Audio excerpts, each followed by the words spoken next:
بدم همتون هم شب 10-300 دعوتین تو منازلتون، جای قول ندین.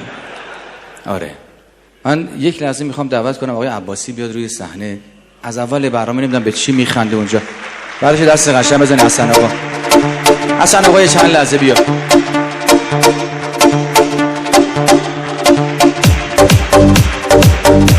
Hey you, ladies and gentlemen, it's a really good afternoon and it's in the morning to strong in the basuri. From the world from the Madasana, well it's kind of madam حسن عباسی. چرا بهت گفتم بیا آقای عباس. یکی از رفقاش زنگ زده 115 میگه آقا یه پلیس 110 بفرستین باقیش هم آدانس بدین بیاد. یه در 42 10-14 جناب ریوندی سلام عرض میکنم خدمت همگی همکاران عزیزم. فراوان به زحق توفیق خدمت خواستم، دل گفت چه توفیقی از این بهتر که خلق را بخندم. این حرفا رو زدی که بهت گیر ندم، درسته؟ مرتبه اولی که آقای ریوندی اومدن اورژانس، یک برق عجیبی در چشمانشان بود و اون برق ما رو گرفت و از اون روزه ما عاشق و شیفته شدیم و امروز هم که در خدمتشون هستیم. البته صداشون صدای خوبی نیست. اناری چی اینا میخونی آخه؟ صداست مرد سوی. من یه شعری خودم در کردم، من براتون بخونم، بعد شما با تشویقاتون باید قضاوت کنید. یکی از ما دو نفر رو باید دو تا حسن، زین حسن تا آن حسن اینجا ست میکنه. چند گز رسن؟ 100 گز رسن. 100 گز رسن. همین حسن به من قضاوت با شماست. همین حسن به من میگفت حسن ما سالهاست فال حافظ میگیریم، غافلی از این که حافظ خودش فال قهوه میگرفت. و سندش هم اونجاست که میگه ما در پیاله عکس رخ یار دیده ایم. تو پیاله همون قهوه میخوردن، تو پیاله موقع فنجون نبود. بگو شعر تو بخون. از کجا کلاس چندم؟ کلاس اوله دیگه. کلاس اوله. شعر تو بخون. اورژانسی قهرمان، اورژانسی قهرمان، حامی جان انسان، همیشه زنده باشی، دائم باشی جاویدان.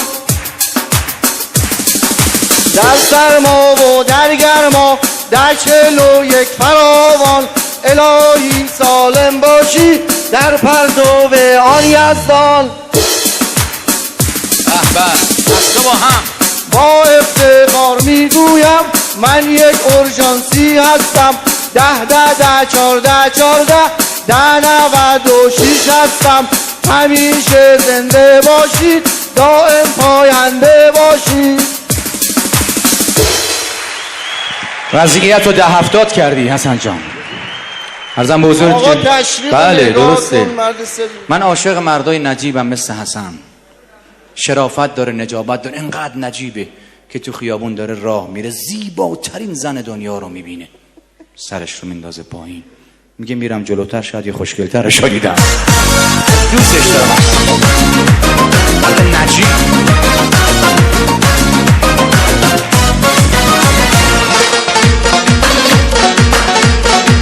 تازه شروع شده.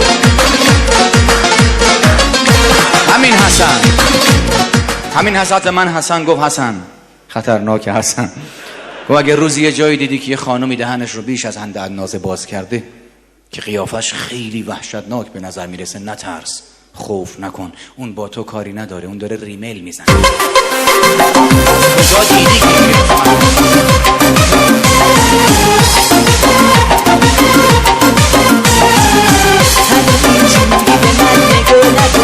حسن اینجوری به من نگاه نکن، لپ تو دنگوری تو بال نکن.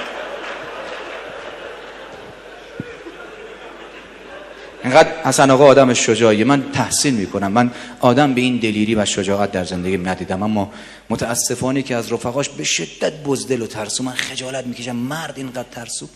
خیلی عذر میخوام، خونه خودش تو دستشویی بود یهو برقا رفت، آقا اینم ترسو شروع کرد جیغ و داد. خانومش اومد گفت چته؟ یه برق رفته. گفت برق رفته. من فکر کردم انقدر زور زدم کور شدم. چقدر تفاوت بین آدم. شجاعت حسن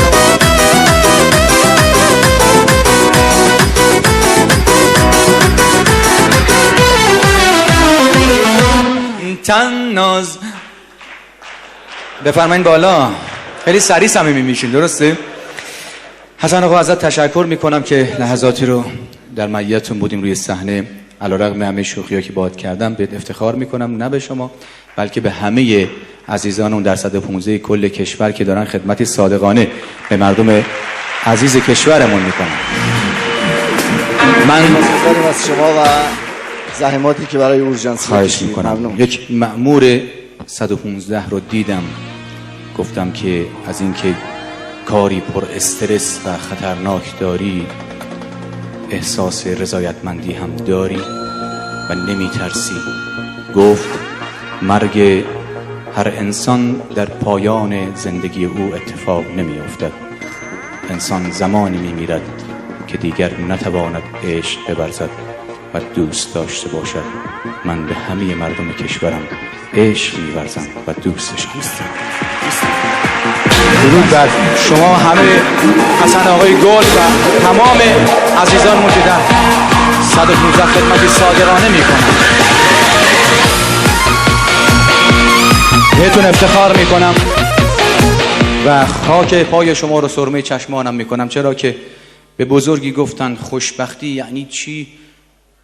و اون بزرگ گفت خوشبختی یعنی که خداوند انقدر عزیزت کنه که وجود باعث آرامش دیگران باشه، که هر بار شما به یاری مردم میشتابید در حضورتون تو اون صحنه ها و اون لحظه ها آرامشی عمیق به اون اشخاصی میده که دلهره و اضطراب داره نابودشون میکنه و داغونشون میکنه.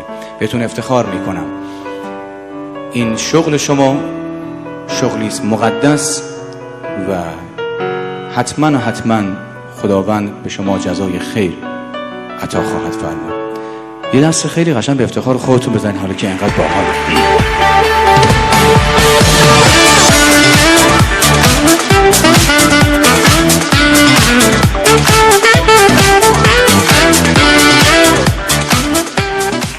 خب دیگه وقتم نیست فکر کنم. آره بعد تموم کنم برنامه رو. محمد آقای هست؟